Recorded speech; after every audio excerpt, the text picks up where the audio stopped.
Olá pessoal, tudo bem? Mais uma vez aqui, dando continuidade ao curso de gestão de home care e dando uma orientação básica para quem quer ser empresário de home care. Se você quer ser empresário de home care, sem essa ferramenta que eu vou te passar hoje, você não lucra, você não ganha dinheiro, você não trabalha. Então é muito importante você ter esse entendimento.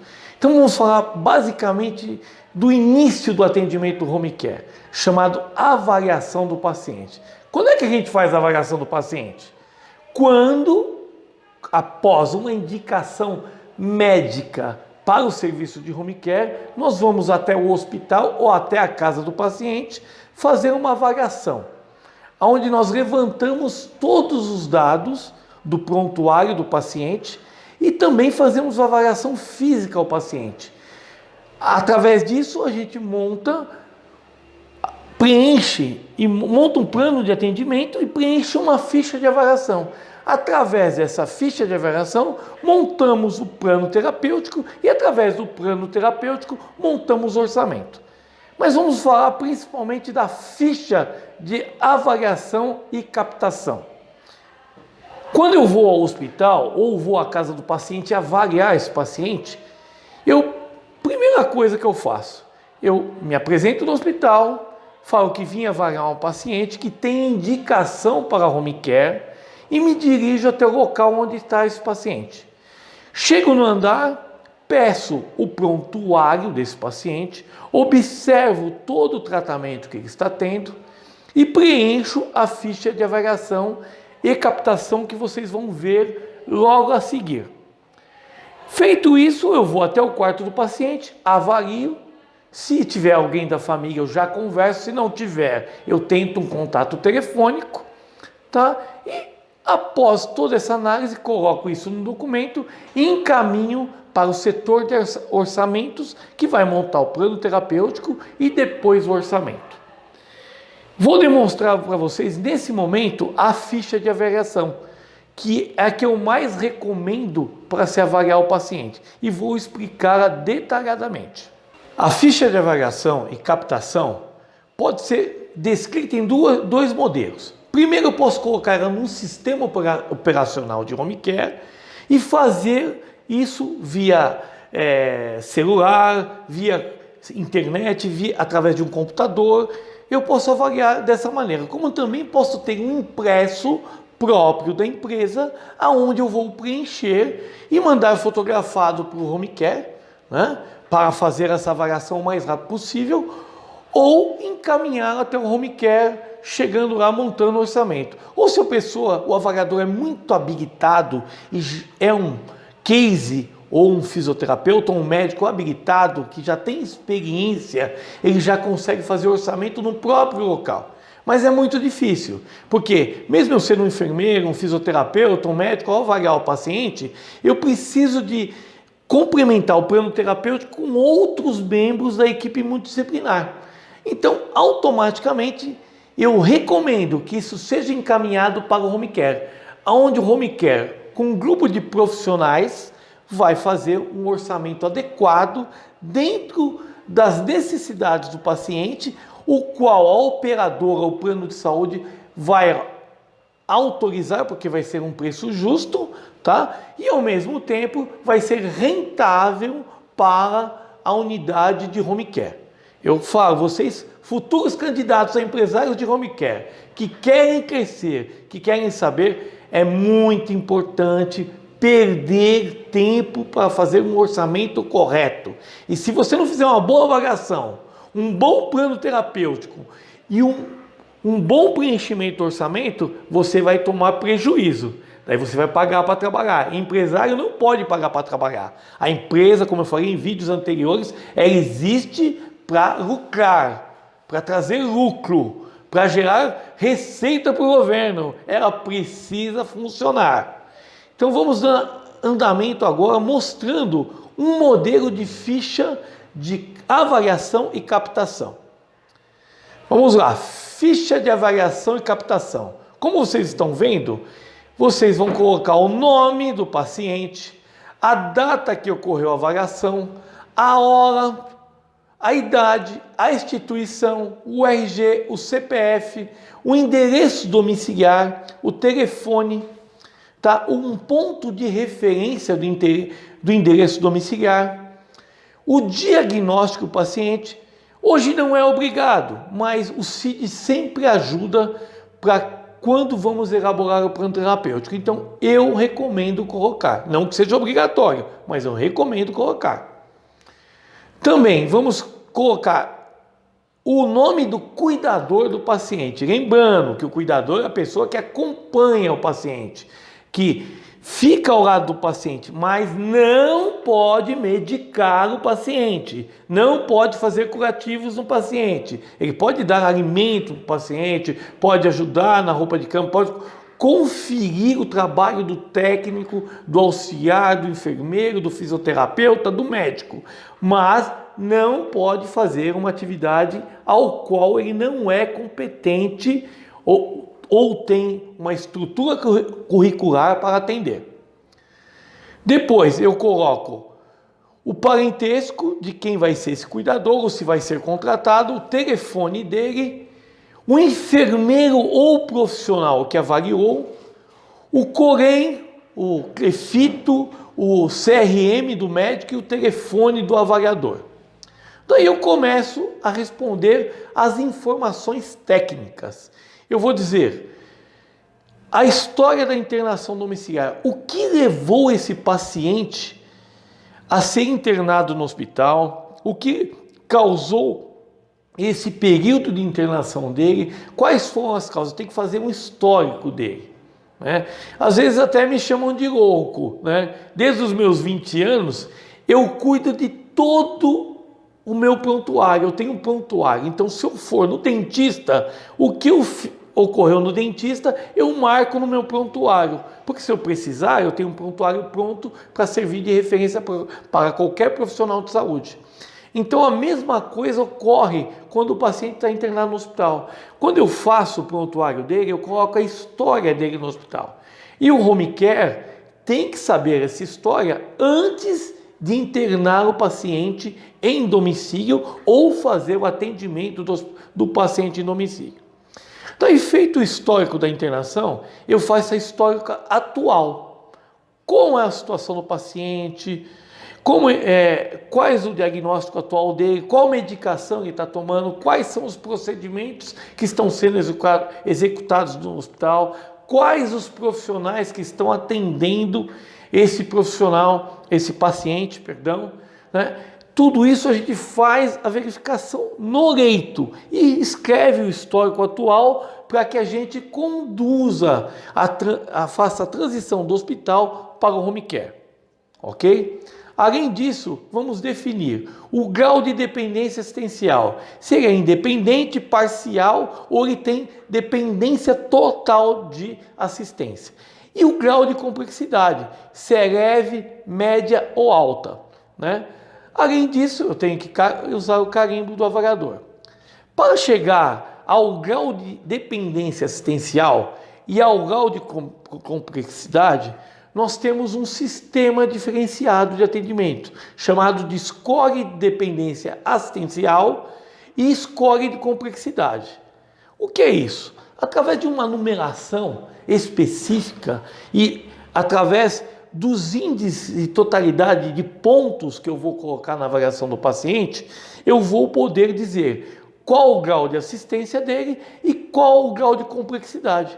Aí eu vou informar se vai ser um atendimento hospitalar, se vai ser uma internação hospitalar leve, média ou de alta complexidade. Nós vamos determinar isso, ou baixa, média e alta complexidade, como quiser. Tem gente que coloca essa condição que eu falei anteriormente. Tem outros que colocam baixa, média e alta complexidade. Geralmente, baixa complexidade eu começo o atendimento com 12 horas, migro para 6 até que o paciente tenha alta. Quando o paciente é uma média complexidade, eu coloco em 12 horas de atendimento. E quando é de alta complexidade, eu coloco em de 24 horas de atendimento. Ou seja, eu coloco um profissional de saúde ao lado dele, atendendo, fazendo a internação dele 6, 12 ou 24 horas, ou 24 horas com equipamento respiratório. São diferentes as situações. Ou, de repente, eu faço só atendimento. A pessoa vai para casa para receber um antibiótico, receber um curativo. Então, eu faço esse estudo.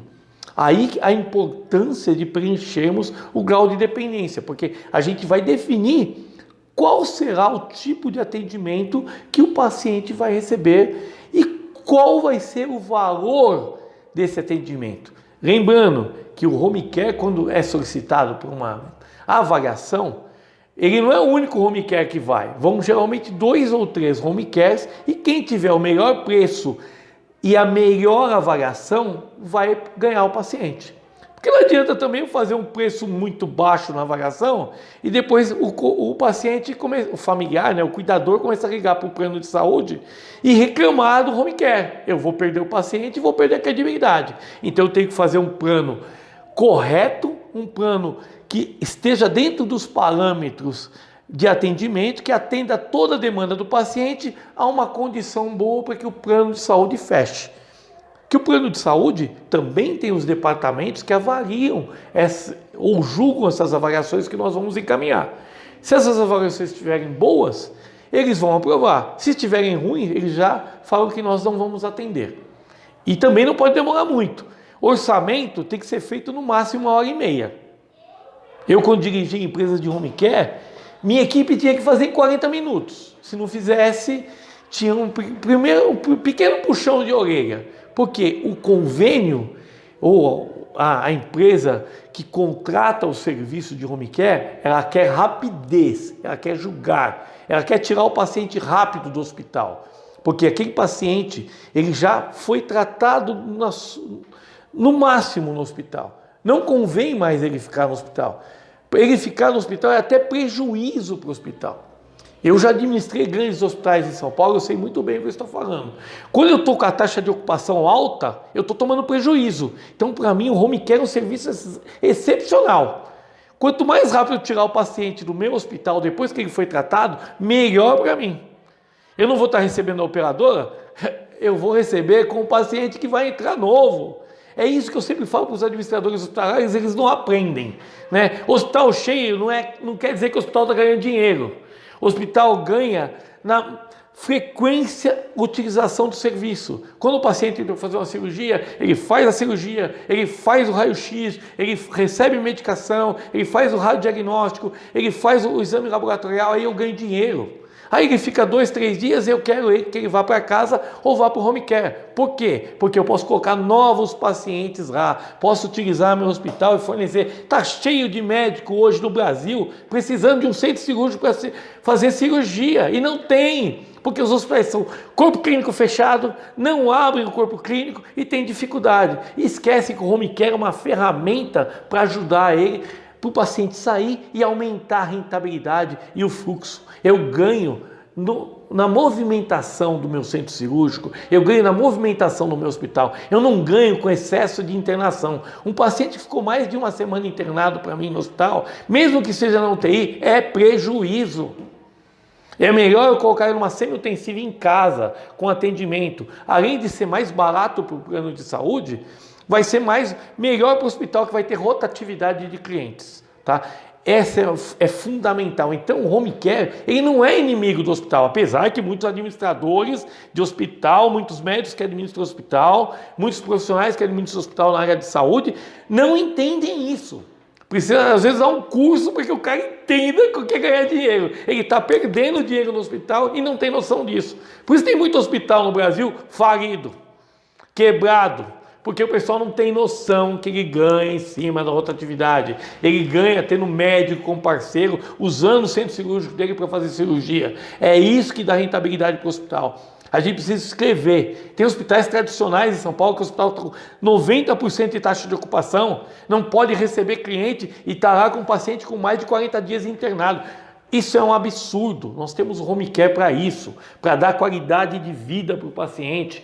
Nós temos hospitais hoje de retaguarda, hospitais de transição, que ao invés do paciente ficar em casa, ele também pode ficar como se fosse um home care dentro de uma atividade hospitalar, um hospital especializado para isso.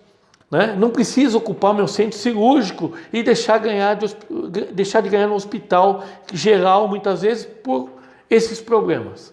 Mas isso é um assunto à parte. Vamos continuar o nosso assunto aqui, que é o mais importante. O score de complexidade, ele é definido pelo seguinte, tá? Eu tenho lá itens que equivalem a 5 pontos cada.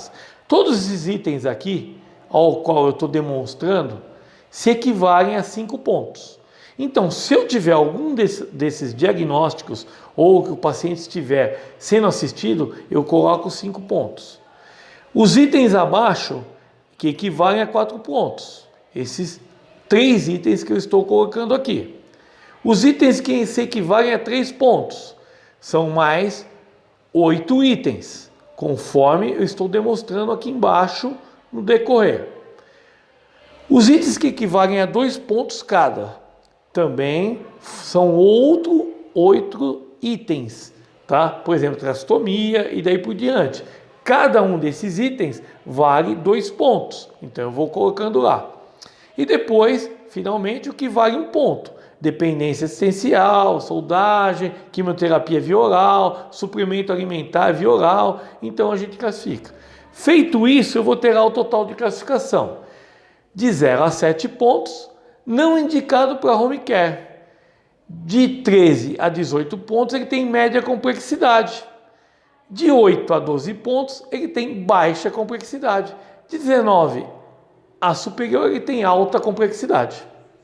Então, em caso de apenas um item de 5 pontos, migra instantaneamente para a média complexidade, independente da soma dos pontos. Então, eu já sei que se ele tiver uma pontuação 5 no score de complexidade, automaticamente ele já tem no mínimo 12 horas de atendimento, 12 horas de internação domiciliar, ok?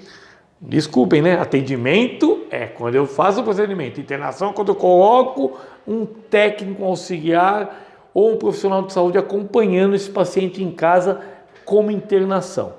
Lembra daqueles cursos iniciais? Quem não entendeu o que eu falei, basta ver meus vídeos anteriores que vai entender o que é. Lá está muito bem explicado. Dando continuidade, então. Depois que eu fiz isso, eu consegui concluir na avaliação de paciente o grau de dependência, tá? E de assistência, e foi diagnosticado por mim na avaliação que o paciente vai ter uma internação de home care de 6, 12 ou 24, eu tenho que entrar numa coisa que chama plano terapêutico. O que esse paciente vai precisar no domicílio que ele tinha em hospital para eu continuar o atendimento dele? Né? Aí que é a grande sacada. Eu fiz lá a ficha, preenchi bonitinho, já tem essa ficha, eu mando para o home care. Daí chega a equipe multidisciplinar, geralmente o farmacêutico, um administrador com conhecimento de área hospitalar, como eu falei antes, um médico e um enfermeiro case, que tem experiência em orçamento. Vocês vão ver, muitos que não querem abrir home care, de repente quer ser um enfermeiro case ou um fisioterapeuta especializado em orçamento, com esse curso que eu estou dando, com essa explicação que eu estou dando aqui, vai fazer facilmente e vai poder se colocar numa empresa, porque hoje faltam enfermeiros administrativos capacitados em fazer avaliação e orçamento, e plano terapêutico e orçamento em home care. Essas 3 coisas são fundamentais para quem quer prestar serviço de home care. Imagina um case que tem um paciente que levou para internação e ele tem que fazer o acompanhamento desse paciente por 1 ano. Toda vez ele vai ter que mandar uma prorrogação do orçamento. Se ele não souber avaliar o paciente adequadamente e fazer o uso dessa ficha que nós apresentamos aqui, conforme vocês estão vendo aqui. Se ele não souber preencher essa ficha, não tiver conhecimento dessa ficha que é autoexplicativa, é muito simples, mas ele não vai conseguir definir um plano terapêutico. Agora, dando continuidade à ficha do plano terapêutico. A gente fala até ficha do plano terapêutico proposto. O modelo que vocês vão verificar aí é um modelo simples, mas tem que ser preenchido adequadamente, porque aí que é a forma. Lembra que eu falei, o vídeo que eu falei do mapa da mina? Como ganhar dinheiro em home care? Aí é o segredão. É onde eu vou passar para vocês como vocês vão resolver o problema de vocês para fazer orçamento, né? Com esse plano terapêutico preenchido e com uma tabela de preço adequada, você faz orçamento muito rápido. Não precisa ficar desesperado. Quando você começar a fazer orçamento, você vai demorar aí, a primeira vez que fazer orçamento, umas 5 horas. A segunda vez já vai mudar, você vai fazer em 3. Daí, quando você vai pegando o jeito, quando você tiver com jeitão mesmo, você fez mais de 50 orçamentos, você vai fazer em 40 minutos. Tá? Mas aí precisa um treino, uma continuidade, um acompanhamento, uma orientação para saber o que fazer, tá? Isso é muito importante para quem quer trabalhar com home care. Não vamos perder tempo, vamos lá no plano terapêutico. Plano terapêutico proposto. Então eu vou pôr lá novamente o nome do paciente, a data, a hora, né, que a gente está fazendo o plano dele, ou que ele vai entrar. Geralmente é a hora que a gente está fazendo um plano. O convênio, a matrícula, a idade, a instituição, o diagnóstico, o Código Internacional de Doenças, o nome do cuidador, o parentesco, o TEL, quem avaliou, se foi um enfermeiro. Aqui está enfermeiro, porque quem mais avalia em home care é a enfermagem, tá? É enfermeiro. Veja bem, não é técnico de enfermagem, nem auxiliar de enfermagem, é enfermeiro. Tá? Tem uns malucos aí, da minha época, que falam enfermeiro padrão. Enfermeiro não é padrão, enfermeiro é enfermeiro. Ele tem formação universitária, ele é enfermeiro, ele é doutor em enfermagem, entendeu, gente? Né? Não tem esse negócio aí, enfermeiro padrão não existe. Isso é ridículo chamar um enfermeiro de enfermeiro padrão. É enfermeiro, um profissional de enfermagem com nível superior, doutor em enfermagem. Bom, eu falo isso porque eu tenho muitos amigos profissionais de enfermagem que ficam muito nervosos quando isso acontece. Isso não pode, tem que respeitar o profissional. Ele é doutor tanto quanto médico, tanto quanto farmacêutico. Ele estudou, ele fez uma faculdade, ele ficou 4 anos se matando, dependendo do lugar, até 5. E mais especialização. Ele é um profissional que tem que ser muito bem valorizado no mercado. E principalmente quando entende de orçamento. Aí sim é muito valorizado. Tem enfermeiros aí que trabalham na área de home care só fazendo avaliação e orçamento. O cara fatura mais de 10 pau por mês. Só trabalhando, fazendo isso para home care. Que hoje muito home care resolveu terceirizar o serviço. Chama o profissional de enfermagem, vai avaliar o paciente lá para mim que eu te pago por avaliação. Ganhou a avaliação, fechou, ele ganhou um percentual da avaliação. Tem uma série de mecanismos para ganhar dinheiro com isso que eu estou explicando para vocês hoje. Mesmo que você não queira abrir um home care, você pode trabalhar para um home care e ganhar dinheiro com isso, prestando serviço de avaliação, né, de pacientes e formação de orçamento. Olha como é interessante. É toda uma jogada. Vamos lá, voltar no plano terapêutico. Então, depois que eu preenchi o nome do avaliador, eu ponho lá se foi médico, se foi enfermeiro, se foi fisioterapeuta, ele avaliou. Então, eu vou colocar lá o COREM dele, se for enfermeiro, o CLEFIT, se for fisioterapeuta, o CRM, se for médico. Vou pôr o telefone dele, tá? Então aí vem lá, equipe multidisciplinar.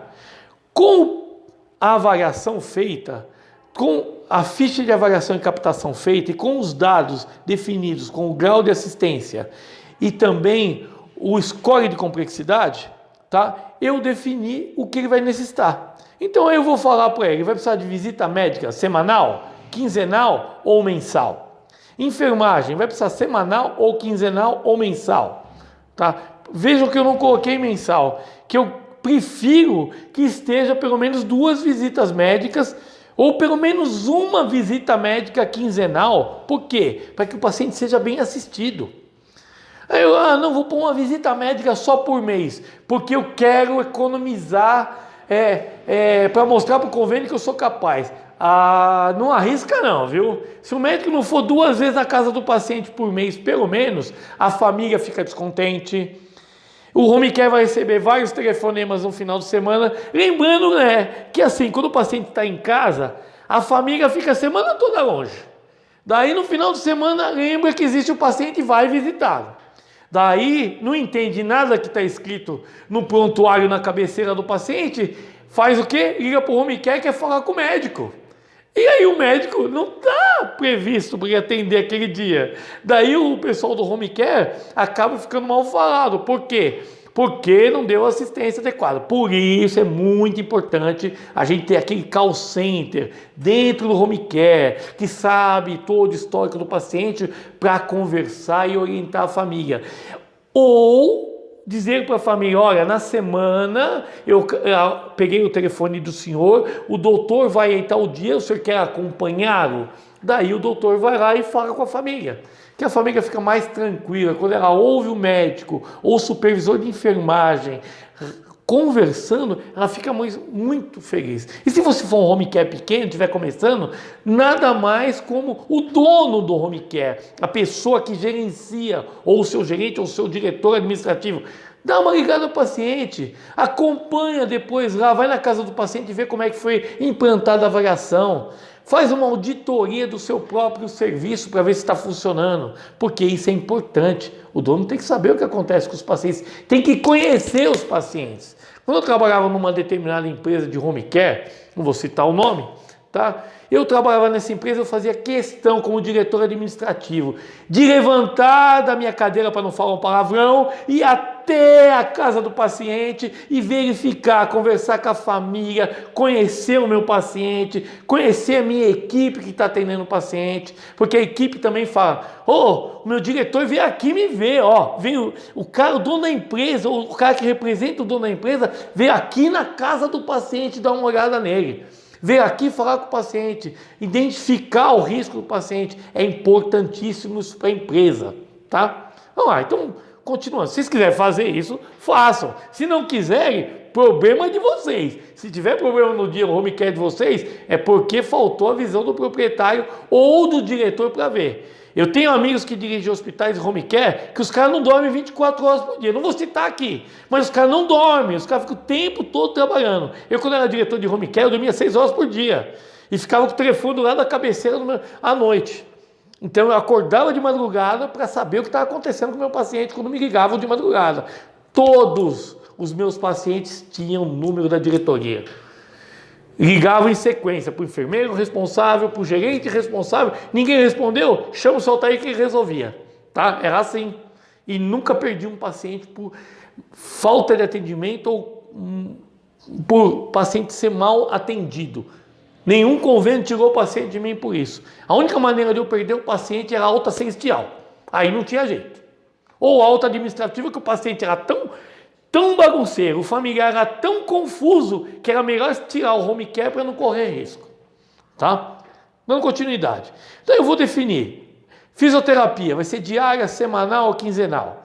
Nutricionista vai ter visita de nutrição diária, semanal, quinzenal ou mensal. Fonoaudiologia, visita psicológica, visita de assistente social. Em caso de situações especificar e justificar. Veja bem, não é simplesmente anotar ali e fazer a visita. Eu tenho que provar, através da minha ficha de avaliação e do meu orçamento, do diagnóstico do paciente, que eu preciso daquele profissional. Eu não posso colocar aleatoriamente. Eu tenho que colocar realmente se eu preciso. Outro item importante, ele vai precisar de enfermagem? Ok, então vamos definir aqui qual vai ser o modelo de enfermagem dele. Ele vai ter uma auxiliar por 2 horas para fazer um atendimento. Durante quantos dias? E qual o motivo? Um auxiliar 4 horas para, por exemplo, fazer um curativo, correr uma medicação, tá? Por 4 horas. Qual o motivo? Quantos dias? 6 horas, 12 horas, 24 horas, tá? Qual a preferência da família? Homem ou mulher? Tá? Outra coisa que o home care não pode concordar é a questão de gênero. Eu posso optar por um homem ou por uma mulher no atendimento, Mas é importante também fazer análise da família. Na hora que está fazendo a avaliação do paciente, avaliar o lar, para saber quem você vai pôr lá, tá? Quem você vai pôr cuidando do paciente. Eu tenho lá um grupo de garotos de 18, 19, 20 anos, eu não vou colocar um profissional novinho lá, que eu vou ter problema. Eu vou colocar uma pessoa que tem experiência, que tem maior idade. Isso a gente precisa ver o perfil do paciente, tá? Não é, veja bem, não existe, nós não temos que nos preocupar com gênero, raça, cor, nada disso. O home care não pode fazer isso e nem a família pode exigir isso. Mas a gente tem que exigir um padrão de atendimento, um profissional que vai atender ou que vai ficar com o paciente na casa, que esteja qualificado para lidar com a família. Porque se eu não fizer isso, eu vou causar um problema. Vamos supor assim, eu tenho lá um paciente, né, que tem por volta de uns 40 anos e está lá se recuperando de uma cirurgia, né? E ele tem um passado não muito legal com a esposa. Eu vou colocar uma auxiliar de enfermagem novinha lá para ter problema? Com a família, com o paciente e com a enfermeira? De jeito nenhum. Eu tenho que colocar profissionais que estejam ligados ao sistema social, à religião, para que haja um encontro, haja uma relação de trabalho econômica e social entre a família e o profissional que vai ficar na casa. Isso é importante, gente. Não deixem de se preocupar com isso. Daí, feito isso, que equipamento o meu paciente vai precisar? Mais do que essa ficha está escrita aqui, impossível. O cara preencheu isso, ele faz orçamento. Se ele não souber preencher essa ficha, desiste. Nem entra para fazer, nem assiste esse vídeo, nem continua assistindo mais esse vídeo. Agora, se quer preencher corretamente, fica aqui, porque é importante saber esses detalhamentos. Então vamos lá, equipamento. Ele vai ter cama elétrica? Ele vai ter cama normal com grade e colchão? Certo? Geralmente, cama de home care tem que ter grade. Vai que o cara está passando mal à noite ou se mexeu e cai da cama, né? Nós vamos ter um problema. Então tem que ter uma muito preparada, tá? Ele vai ter colchão paramedical, vai ter cadeira higiênica, vai ter comadre, papagaio, vai ter inalador. Toda vez que eu anotar um item que vai ter, ou é locação de equipamento, ou é venda de equipamento. Então isso aí já vai fazer parte do meu orçamento. Tá vendo como a gente vai formando o orçamento? Com esses itens eu sei como contabilizar. Eu sabendo no dia de internação, o equipamento que vai precisar, a quantidade de profissionais que vão visitar, eu já consigo fazer meu orçamento. Com isso aqui, é impossível o cara não fazer um orçamento perfeito se ele não tiver uma tabela boa, né? Mas depois a gente vai falar de tabela. Vamos lá. Então, ele vai precisar de um macronebulizador, ele vai precisar de filtro de ventilação mecânica, vai precisar de CPAP, BIPAP, oxímetro de pulso, inalador, vai precisar de circuito de ventilação adulto, ele vai precisar de Freelox com bolsa. A Freelox pouca gente conhece, tá? É um equipamento de oxigênio, que a gente chama de criogênio, onde você abastece uma bolsinha e o paciente usa, ou usa direto com o paciente. Ele substitui o cilindro de O2 de 8, 4 e 1 metro cúbico ou o concentrador de oxigênio, seja o 3 em 1, 2 em 1, seja qual for esse concentrador de oxigênio, tá? Ele vai ter um concentrador de O2 de 2 por 1, concentrador de 3 em 1, ele vai usar uma máscara vento, ele vai usar uma máscara nasal, isso tudo eu vou completando para saber o que ele vai usar. Ele vai ter ventilação mecânica adulto ou infantil, porque eu preciso definir qual ventilador eu vou levar para casa do paciente. Ventilador não é aquele que a gente coloca, não, no teto para ventilar as coisas, tá? Ventilador é aquele que a gente usa para jogar oxigênio e fazer o pulmão da pessoa funcionar. Sabe esses que desapareceram na Covid? É isso que é um ventilador. Ou respirador. Aqueles que subiram por aí, que não chegou em alguns lugares e tal. É esse aí que a gente está falando, tá bom? Eu sei que ficou um período aí que ficou meio difícil de achar, ou ficou muito caro, né? Mas vamos levar em consideração isso. Um respirador aí que tinha um aluguel aí, em média aí, de R$ 1.800 a R$ 2.500, chegou a 10 mil, né? Mas vamos falar sobre isso. Agora está voltando, né? O pessoal caiu na realidade e está cortando. Mas você imagina o home care como sofreu nesse período de Covid. Imagina as empresas que forneciam equipamento respiratório local, que elas não aproveitaram para aumentar o preço. Agora voltou ao normal. Não todas, viu? Tem muitas empresas sérias que mantiveram os preços, continuaram trabalhando. O único problema é que eles ficaram sem respirador, né? Que acabou. Porque o preço que ele tinha, todo mundo foi lá e pegou para usar na casa, né? Então, é uma situação. Agora, no Brasil, hoje está sobrando respirador. Tem muito hospital aí, que não vale a pena dizer, que tem respirador escondido lá, está até doando para home care, porque não tem espaço para colocar.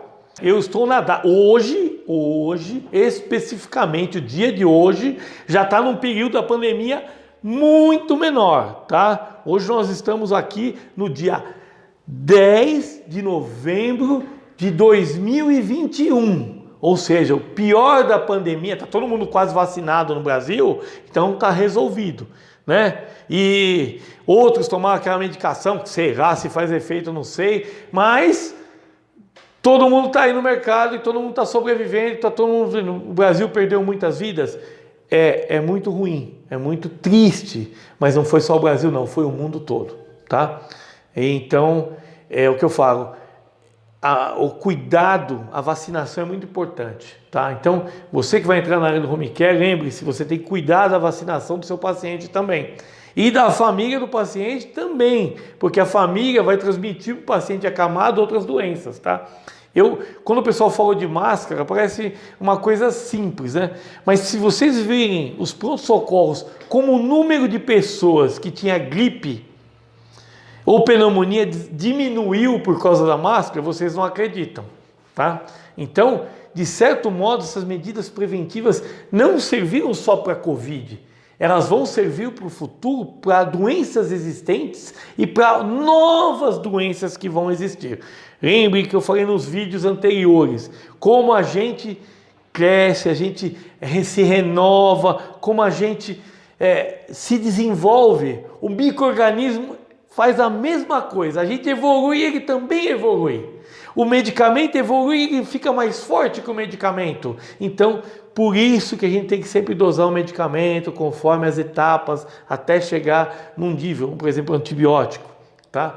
Então, desculpa fugir um pouco, mas são coisas importantes que a gente tem que citar aqui para servir de exemplo. Então, agora que o respirador está no preço bom, então a gente pode pegar ele para locar, para colocar no hospital. Mas professor, eu não tenho que comprar. Então, professor, eu compro aonde? Não, você não precisa comprar. Tem empresas no Brasil inteiro que locam. Grandes empresas. É que eu não posso fazer marketing de ninguém, né? Mas tem pelo menos umas 4 ou 5 empresas aí que vendem oxigênio, que fornecem respiradores, que façam isso. Se alguém tiver interessado que eu faça propaganda, fala que eu faço. Não tem problema. Mas vai ter um custo, né? Porque tem um valor desse trabalho e tudo mais para passar. Brincadeiras à parte. Vamos continuar lá, né? O cara tem alimentação, ele vai ter alimentação integral, industrializada, manipulada ou artesanal. Ele vai ter uma sonda. Qual o número da sonda? Ele vai ter uma alimentação parenteral. Qual a forma, o alimento que ele vai receber? Qual o tipo de alimento? Qual a prescrição da nutricionista e do médico para que ele receba essa alimentação por sonda? Tem máscara de nebulização de tráqueo, outros especificaram outras coisas. Daí o avaliador assina e carimba, beleza? Daí faz lá, prescrição de medicamento. Então vou lá, qual o medicamento, qual a dosagem, qual a via que ele vai receber? Ele vai receber através de injeção, ele vai receber através de via oral, ele vai receber por onde? E qual a velocidade? Então vamos supor que seja uma antibiótico terapia em casa. Ele vai fazer antibiótico durante 7 dias. Vai correr na veia de 12 em 12 horas. Um profissional de enfermagem vai lá, vai acompanhar essas 4 a 3 horas, correr lento, para que ele receba, e daí eu vou calcular. Sabendo que ele vai ter medicação, eu vou saber qual vai ser a via, como vai ser. Se for lá o comprimido, eu vou fornecer o comprimido e o copinho para pôr o comprimido, né? E o outro copo descartável para ele tomar água. Aí. Só aí eu já vendi o medicamento e 2 descartáveis. Um exemplo disso. Então é muito importante eu escolher. Se for vamos supor que seja uma medicação endovenosa, eu vou precisar de todo o circuito para correr, eu vou precisar dos catéteres, eu vou precisar do suporte de soro para colocar pendurado. Então tudo isso é valor que vai fazer parte do orçamento. Ah, mas professor, e o algodão para limpar? Também o algodão para limpar. E depois que eu tirei a parte venosa, eu tenho que ter lá um algodãozinho com um esparadrapo ou com um micropólio para colocar em cima para parar de sangrar. Isso também eu cobro, gente. Eu cobro tudo. Eu cobro todo atendimento. Afinal de contas, o paciente tem que receber um atendimento digno, mas existe um custo para isso. Ninguém trabalha de graça, mas nem o governo trabalha de graça. Você paga imposto. Vamos lá, dando sequência. Daí eu vou escrever os exames que ele recebeu, né? Se ele vai precisar de algum exame em casa, se vai precisar de uma tomografia que vai ser realizada em laboratório, se vai precisar de umas condições. Então eu vou pôr lá qual o pH que ele tem, vou fazer toda a análise laboratorial dele, todos os exames e vou preencher essa ficha. Por quê? Se ele for necessitar fazer um comparativo, ele chegou aqui, por exemplo, hoje eu fiz um antibiótico nele, daí eu vou pedir um novo exame, ou vão recolher em casa, ou ele vai se dirigir até o local, para comprovar que aquele tratamento teve o efeito que eu queria. Por isso o atendimento não é simplesmente atender. Eu tenho que provar que eu estou fazendo atendimento e tenho que provar que o meu tratamento deu resultado para a operadora. Senão a operadora fala, esse cara não funciona, eu não vou contratar ele. Os auditores adoram fiscalizar tudo. Então a gente tem que tomar cuidado com isso. Senão existe uma coisa, você faz orçamento, aprova o orçamento, não pratica aquele orçamento, você pode correr um processo chamado glosa. O cara vai lá do plano de saúde e fala, ele tem que te pagar 1.000, ele fala, só vou te pagar 800, porque eu estou te glosando 200, porque aquilo que você se propôs a fazer no orçamento, você não fez corretamente, ou deixou de entregar. E daí você tem a glosa. Geralmente eles entre nós aqui, a operadora às vezes tem aquela glosinha linear, né? 10 a 15% do faturamento, glosa linear em todo mundo. Daí você, como home care, vai recorrer ou fazer um recurso de glosa e receber esse valor que você deveria receber naquele faturamento só depois de um mês. Se você recorrer, recebe. Se você não recorrer, você já perde. Entendeu? Então, as operadoras têm um mecanismo de trabalho. A gente tem que saber esse jogo de trabalho, tá? Daí feito tudo isso, né? Eu ponho as informações do cuidador, é residente, pouco participativo, tá? Então eu tenho que escrever isso. O planejamento do treinamento do cuidador. Daí eu cuidei dele, daí eu peço para ele percurso domiciliar, ponto de referência, anexo, daí dou lá se a casa tem banheiro, elevador, número de pessoas na casa, se tem tomadas de 110 para os equipamentos, 220, pode fornecer alimento para o profissional que vai ficar na casa, não pode, eu tenho que definir tudo isso no meu plano terapêutico.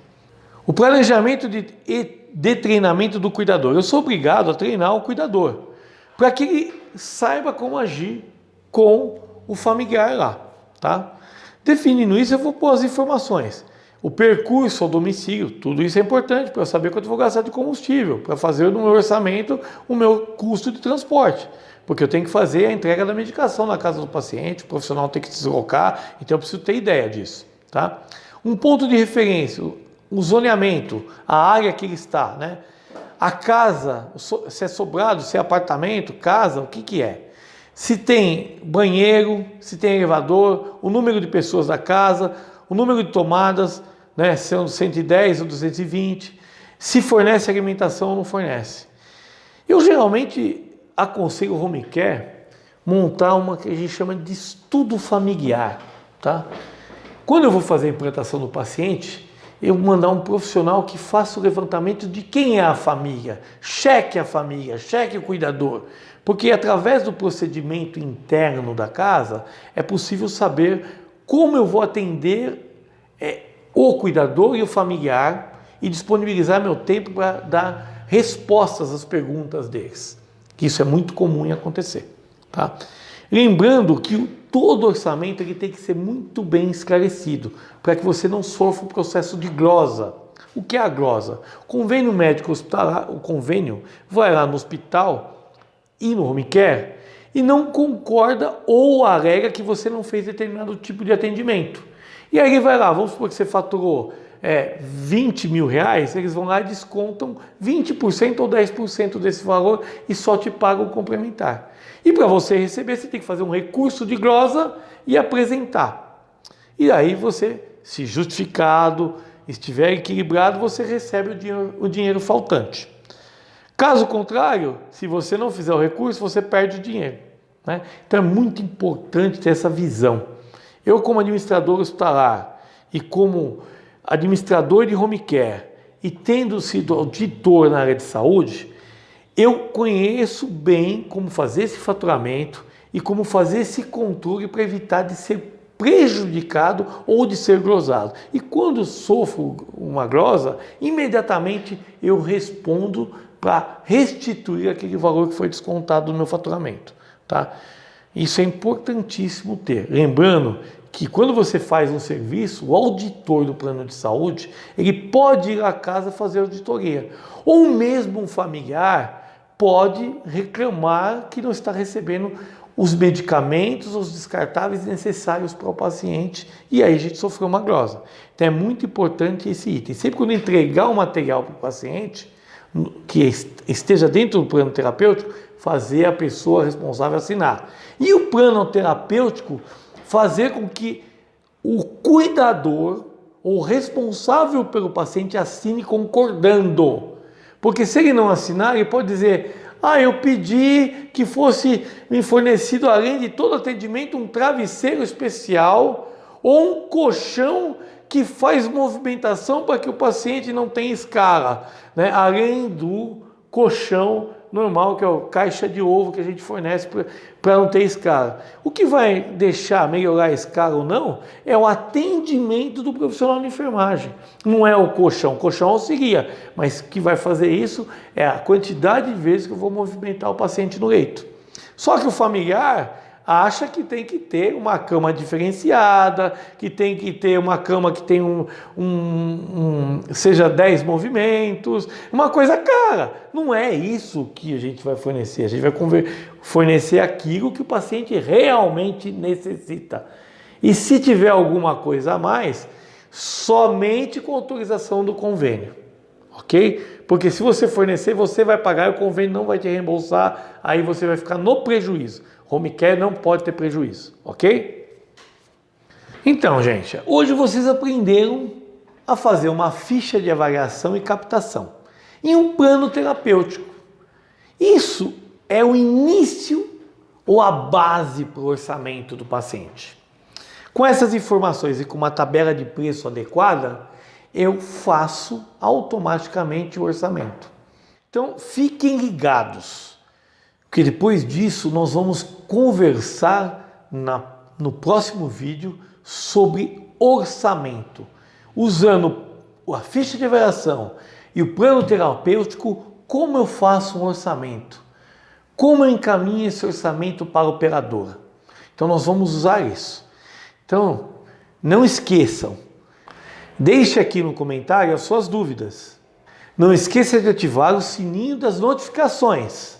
Em breve, mais vídeos. Um grande abraço a todos!